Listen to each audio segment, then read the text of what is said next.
Hello everybody and welcome back to RogueTech, where we are currently doing a little bit of repair, not much, and we'll get our pilots back here shortly as well. That's all, everything good to go, just like that. Beautiful. I want to hop into our barracks quick and do any promotions that we might need, and we're also interested in making some money, although I think at this point, salvage, particularly of a self-propelled gun, would be absolutely wonderful. Or a Seth. A self-propelled gun or a Seth. Either of those would be good. A point of gunnery for Romeo and a point of, how about piloting for Weasel Cakes? There we go. That seems fine. And let's hop into the command center and see what we've got available. We're looking for some reasonable salvage here. Urban Escort, and it's only 2.5 skull. I want something a little tougher. We're up over 10 million C-bills. So I want to head down this list here a bit and maybe see about something like this.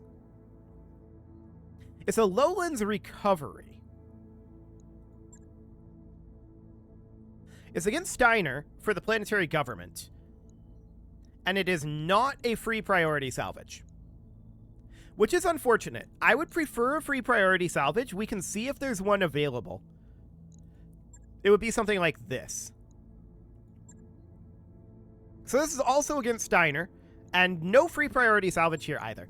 That is really, really sad. Okay. I mean, there is this one, and that doesn't have a free priority salvage. What we would really need is, I think, 6 or 7 salvage, and that's not available. So I think we're going to just do this recovery mission, probably sitting about here. This will cover pretty much all of our expenses, but this is primarily going to be a salvage mission. We have probably enough time for another deployment before we have our financial report, so we can determine how much finances we're going to need for that one, or we can just wait until after the financial report and recoup then. That's fine, either way. So we'll accept this mission. It's against the Steiners, which is not necessarily ideal, but I think that'll be absolutely fine for the time being. Hopefully we'll run into a Seth or an SPG, but I kind of doubt it. So let's deploy this, and we'll see how this goes. Darius thinks it will be hard, which is a good sign. And I will see you guys after the loading screen. Okay, so here we are all loaded up, and let's retrieve the VIP and extract safely, hopefully. We'll see how that ends up going. The facility is up over there. Gotcha. And our evac point is going to be out over here. Okay. There's potentially a secondary facility out over here. Potentially. But it kind of doesn't look like there is right now. This might actually just be related to the evac, but I don't think so. I think we just need to spawn somewhere around here and make our way over this way. Unfortunately, this hill is going to be blocking LOS. And there's not much we can do about that. We're just going to have to breach the hill. It's not ideal positioning, for sure. But we'll just spawn down over here and see what we've got. But we're absolutely going to be kicking the hornet's nest here pretty soon. So we're going to make our way up here. We do have an enemy contact immediately. We see... What are you? That's a fire starter. That's not very spooky. LRM carrier. This is a Black Knight. This is, what are you? Hatchetman, a Centurion, a Prowler, and that's a Ha-Otoko. Not familiar with that mech, but that sounds very, very Kurita. So, for the moment, we're going to move forward here, as forward as we can. We want to breach this hill, but the concern here is they have a lot of firepower down there. We're going to have to move our way up the hill, chipping down this Black Knight as we go. Yeah. Okay, so our Bandersnatch is going to move as forward as possible as well. There's going to be a bit of a lack of cover here. No doubt about that.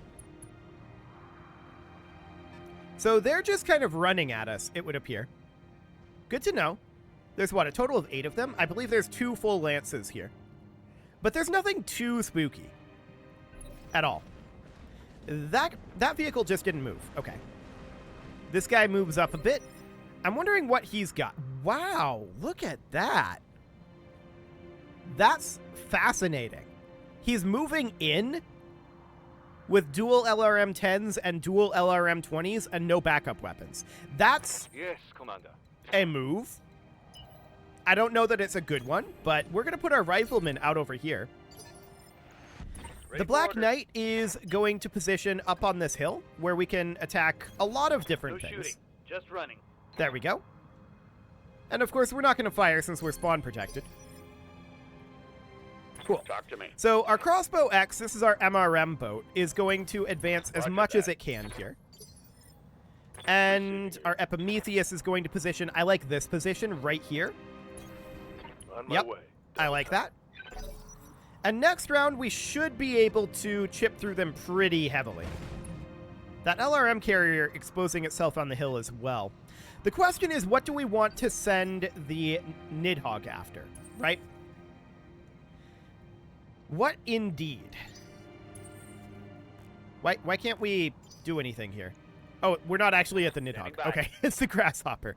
Right, so we're going to move the Grasshopper up over here. That's fine. We're just advancing as much as we can for right now. Yes, and then we've got our Marauder, and I'd like to put the Marauder out over here. Roger that. Okay, now it's the Nidhogg's move. And I'm just going to send the Nidhogg as over here as it can go. So we're just going to head up over this direction. We're going to try to, like, breach this hill and maybe go after, if these guys cluster up, somewhere up over here. That's the general thinking right now. Okay, so they're going to start moving, and they probably roll higher than us. That's fine. Firestarter moves first, firing on our Epimetheus. We don't care. That is just a single medium laser hitting, and the Epimetheus really didn't even notice.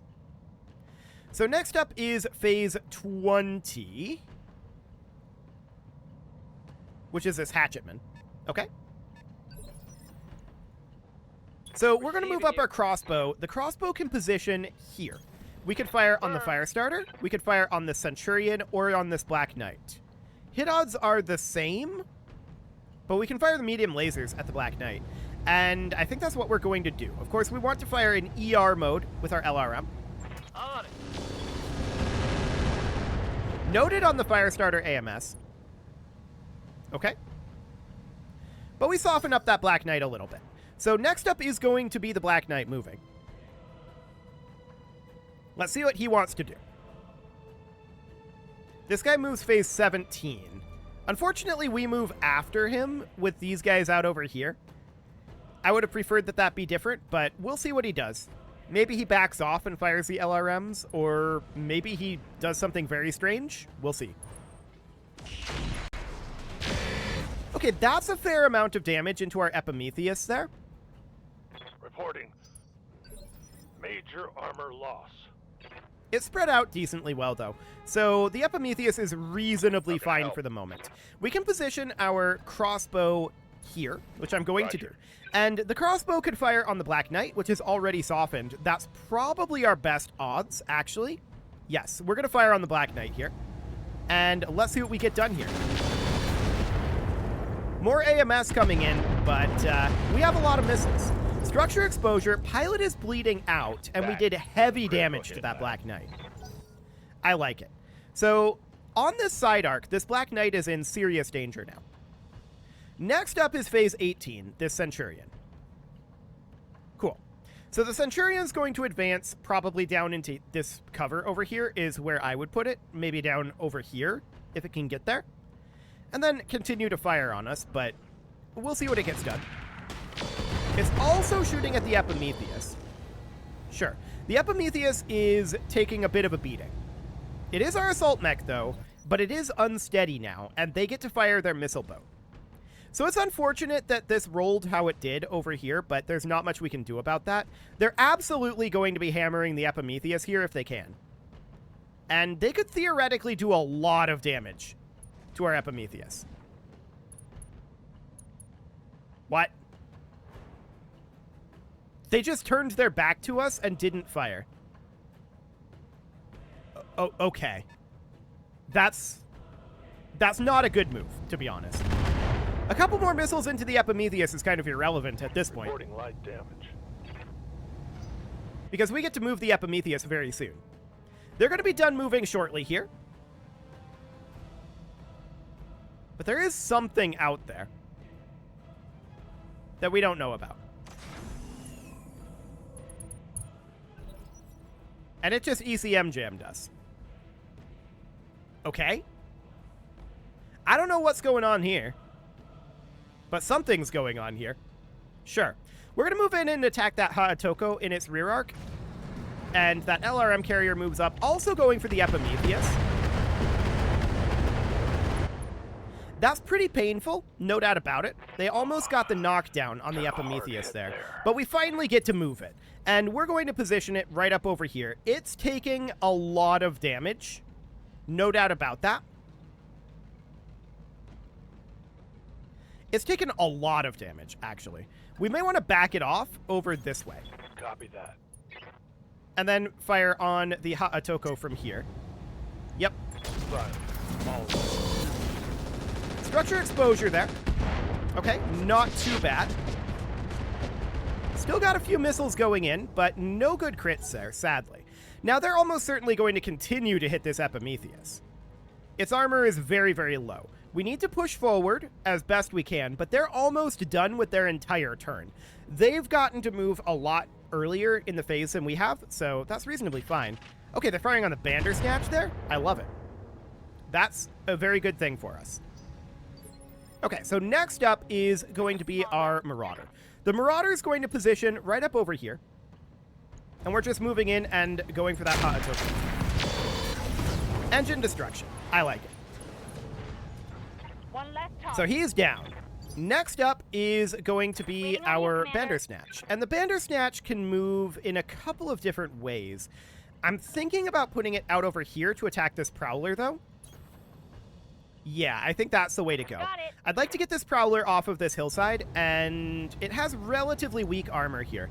I'm not going to fire these two ER medium lasers for heat, but everything else. Ooh, that was good clustering. It just didn't quite destroy it. It was really, really close. I'm going to take the Rifleman out over here, and we're going to follow up that attack. This should kill it. On target. Did all of those hit the front arc? They did. Wow, okay. Not a single one into that side arc. Okay, Black Knight, your turn. On my way. Finish the job. Locking target. There we go. That shouldn't have taken 3 shots, to be clear. Unfortunate luck on that one. But that's half of one of their lances taken out. Our Grasshopper is going to step forward up over here and fire probably on this Black Knight. Definitely on the Black Knight. And let's see what we get done there. We miss the autocannon. We do get some internal damage there, but that was not great. Now the Nidhogg can move up. And I'm going to put the Nidhogg right about here. Double time. And I'm going to drop our bomb on this fire starter. I'm also going to drop a guided bomb here. And I'm going to do 1 heavy rocket launcher firing. I want to eliminate this fire starter, ideally. Engaging. Kaboom.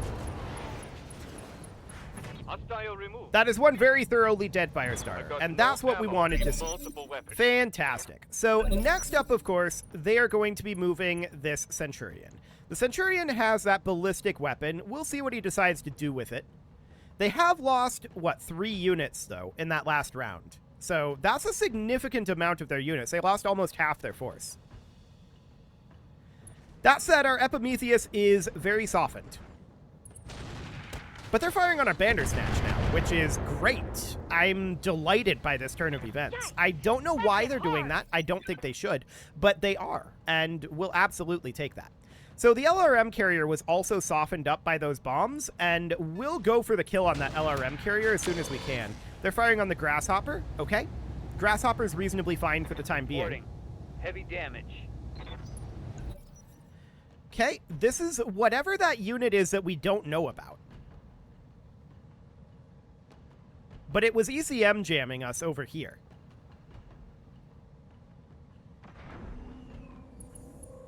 Now it's ECM jamming up here. I don't know what that unit is. But we're going to move up our crossbow here, and the crossbow is looking to eliminate this LRM carrier. Sadly, these are not the finest hit odds in the world. Maybe we should go for the Black Knight here. These are way better hit odds. All weapons go. I'm going to take it, but I'm not happy about it. Okay, so the Black Knight is only unsteady there, but we can absolutely move forward with our Bandersnatch now, and we can check in on that LRM carrier. It's going to be the Black Knight, though. We all know that. So that's okay. We're going to just fire on that Black Knight. Torso destruction there. And the Black Knight is destroyed because it had an XL engine, I believe. Yeah, it's gone. So that's fine. At the very least, it's a pilot incapacitation. So next up is going to be this Centurion. The Centurion moves up and fires on our Grasshopper, getting some damage in there. That's fine. Not much armor left in that location. And we're going to continue to advance here with our Black Knight, which can position about here. Onward. Do we want to go for that LRM carrier? Probably the Centurion, to be honest. That's where the hit odds are. The Nidhogg moves after the LRM carrier does. I would like the LRM carrier to be destroyed very soon. We don't have the Rifleman back here. We could shoot at the LRM carrier and maybe we stray shot. And we did. So both of those ended up hitting. That's good. So the LRM carrier is further softened. Very little HP left in that. We can put our Rifleman out over here. Got it. And I'm going to fire on this LRM carrier on the off chance that we take it down here. Yeah, it was low odds, but I do want to not take those 60 LRMs if we get a chance to. That would be ideal. So next up is our Crossbow X. This, I think, has a really solid chance of taking down the LRM carrier, even with these low hit odds. I'm going to use improved MRMs, and this should take it down, just through sheer volume. Unfortunately, we got a structure exposure, but we did not destroy it. It was really close. Our Epimetheus is the next one, and that's really more of a pot shot than anything. I would love to get it into cover, but it doesn't get into cover. So we're just going to have to position it here and brace it. That's really sad. That means that the LRM carrier does get to fire, unless it moves through this fire and blows itself up. Which is a possibility, but it didn't. Okay. So it does a bunch of damage to the Grasshopper there. Major heat sinks can't vent fast enough. Yeah, that's understood. And the Grasshopper is going to step forward up over here. The Grasshopper has taken a lot of damage from specifically those LRMs, and I would like to eliminate that. We could stray shot the Centurion here. Let's just get this thing out of here. Confirmed. There we go. Fantastic. Target eliminated. Okay, so we've taken a fair amount of damage, no doubt about that. The Marauder's going to step up over this way, and we can fire on any of these. Hit odds are about identical on all of these. I think we're better off firing at this Centurion. Yeah, we softened it up a little bit there. We get it tagged, and that'll be fine. Next up is our Nidhogg. I'm going to take the Nidhogg into rear arc of this Hatchetman. And I want to eliminate this Hatchetman. So we're going to fire the other heavy RL-10. Taking the shot. We missed our Snubnose, sadly. That was a fair amount of damage to the Hatchetman there, but it didn't destroy it. If we had hit the Snubnose, which was, I think, an 87% hit chance, but never mind. That's fine. So the Hatchetman will get to move next. It took a lot of damage from that attack. So we'll see what it decides to do. There's only so much it can do. Goes for a Marauder and misses everything? Okay, that seems fine. They only have a couple of remaining units, after all, right? They've got this Hatchetman, they've got this Centurion, they've got this Centurion, and it seems like they have an invisible unit that we haven't seen. I'm not sure what that unit is, but it is a little spooky. We can fire on this Hatchetman, 46% hit odds, or we could fire on this Centurion and heavily soften it up, and that's probably what we're going to end up doing here. Right, Commander. Yeah, that's a significant armor reduction on that Centurion, so we'll take that. They're going to get to move their Centurion here. Okay, so then they're going to move this guy after. That invisible unit also hasn't attacked. It might be something like a UAV or something. I have no idea what it is. But it definitely seems to exist. Okay, that Centurion backs off a little bit. Fires on our Bandersnatch. Ooh, that's a structure exposure and an LRM 20 crit. That's unfortunate. Hey, knock it off. Okay, so that's way back over here, right? And yeah, we don't want to lose that LRM 20. That's for sure. So we're going to walk up with our crossbow here. We get side arc on... Oh, hello. That is a UAV. Okay, noted.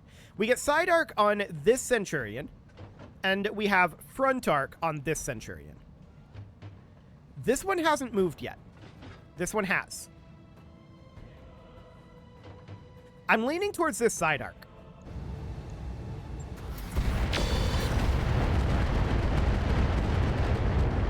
So that's extremely heavy side arc damage there. Unfortunately, we didn't penetrate the armor. And they get to move their UAV now, which that doesn't have any weaponry. But we'll see where it decides to go. Try to keep an eye on its general vicinity. It's apparently very, very hard to detect. So it's moving up over this way, like right here. Gotcha. So next up would be our Epimetheus. And the Epimetheus is going to break cover here. We're going to position about here. Looking out. We could fire on this Centurion or this one, but LOS is way clearer here. And that's what we're going to take. We did not hit the autocannon, sadly, but we continue to soften up that armor a little bit. Injury resistance there. These guys are doing a lot of damage to us, no doubt about it. This crossbow can position here. I kind of like this position, although the crossbow X is slightly in the way for the medium lasers. But beyond that, I like this position for missiles. This guy's already heavily softened in this arc. We destroyed the Artemis attachment and an LRM crit, but broadly that didn't do all that much. Yeah, we mostly hit the arm there. Unfortunate.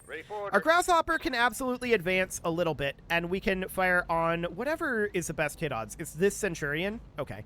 We're pretty overheated at this moment, and I don't want to fire these 3 medium lasers. Actually, don't fire this one, do fire this one. Okay, something like that. Locked on target. We hit the autocannon there, but we still haven't broken this Centurion's armor. We're rolling kind of awkwardly here, and they're rolling pretty well, all things considered. That said, we do have significant advantages over them, so that's all fine. I'm going to fire on this Centurion. We may stray shot. Hopefully we don't. All weapons on, go. We did not. Okay, we finally got a structure exposure on this guy at long last. He's not going to last much longer, but this guy gets to move. And the question is, does he attack our Bandersnatch? I would expect the answer to that to be yes. But he actually went for the Grasshopper there. And he didn't move unless he has a Ace Pilot. So he's super dead. Taking heavy hits, Commander. Unless he has Ace Pilot, which he doesn't. Losing armor. Okay. So our Black Knight can position somewhere up over this direction. Moving to position. I'd like to take out this Centurion. This is a pretty clear shot-ish. Okay, we took out the torso at least. Yeah, we're definitely rolling awkwardly here as we approach. I think a lot of this has to do with the UAV, but we're going to move up to here. And we can fire on any of these, right? So what are our best hit odds? It's this Centurion. Okay, light him up. So that's mostly going to be transferring damage into that CT, and we did tag him. So that's good. Next is our Nidhogg, and the Nidhogg is going to position... Just looking for a position where we can attack the rear arc of this Hatcheman while not going into the target zone and not being within minimum distance. Let's drop another bomb on this Hatcheman and fire the Snubnose. Putting one in the back. We missed the Snubnose again. Oof. We're having really bad luck with those Snubnoses. Okay. Done.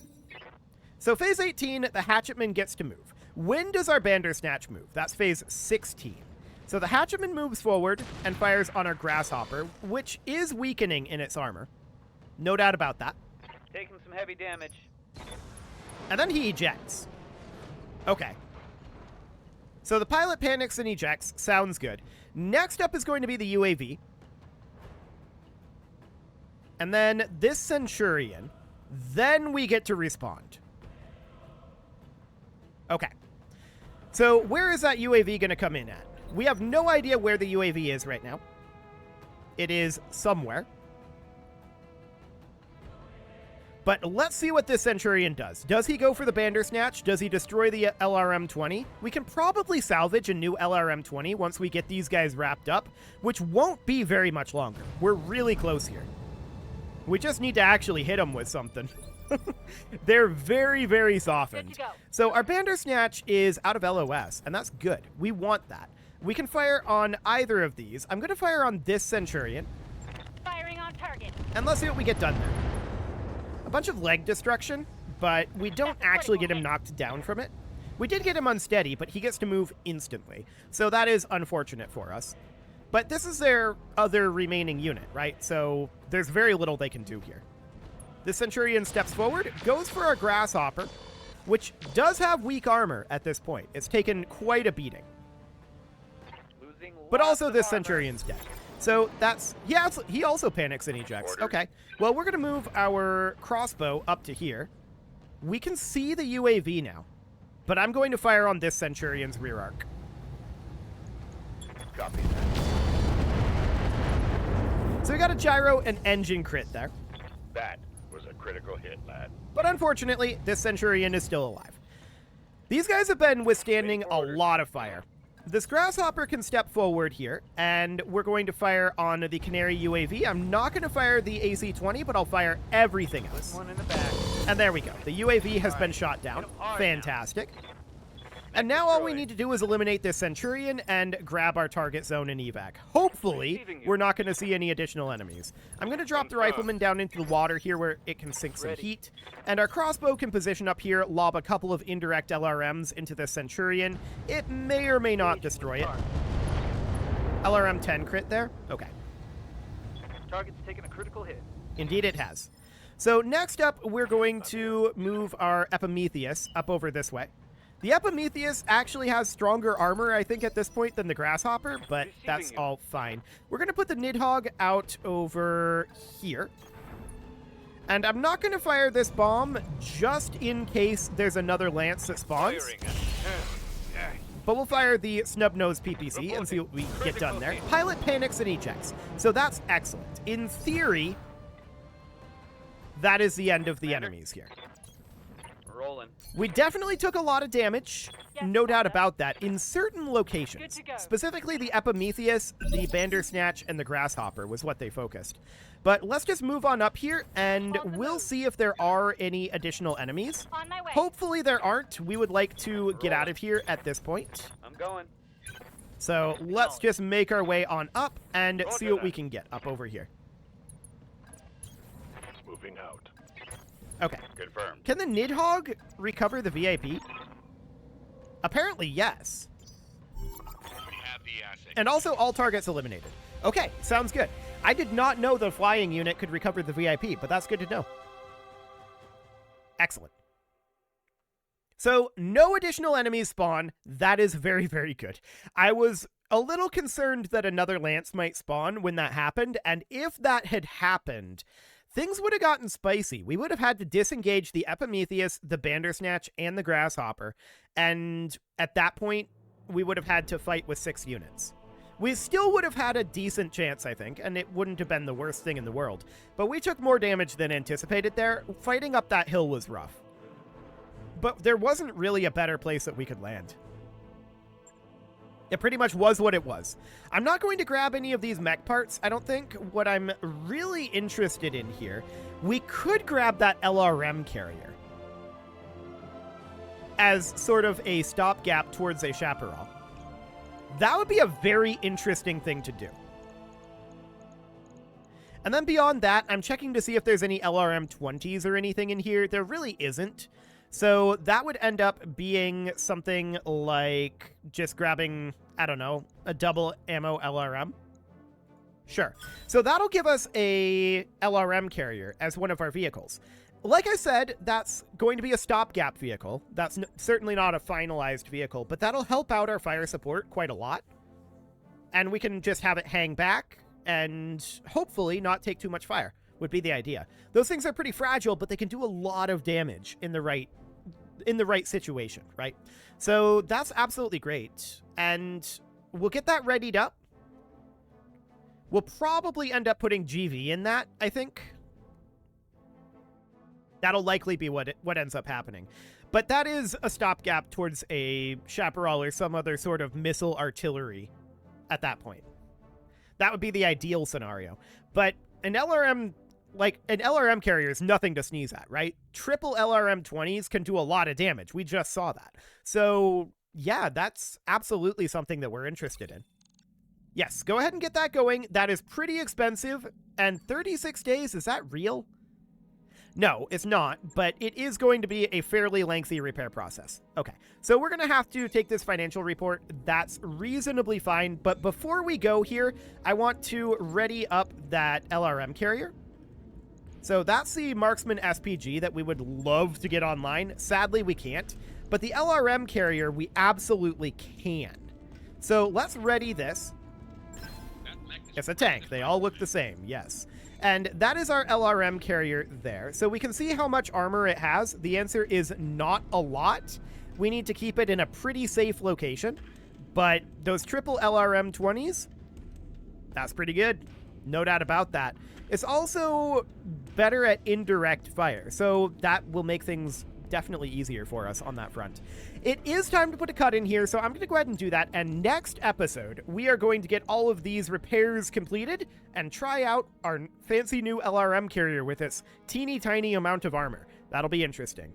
You can leave your offerings to the engagement gods in the form of likes, comments, subscribes, and bell ringings, and a very special thank you to all of the channel members for making this video possible, including ALS Gamer, Shadow Wolf, Kentogan, Ali Lee, Upper Cumberland Gamers, Nick Smarty, Dimitri H, Punching the Microphone, Soccerman12 UK, and all the rest. And of course, you. Thank you for watching. If you'd like to support the channel, you can click the join button down below the video, and as always, I will see you all next time.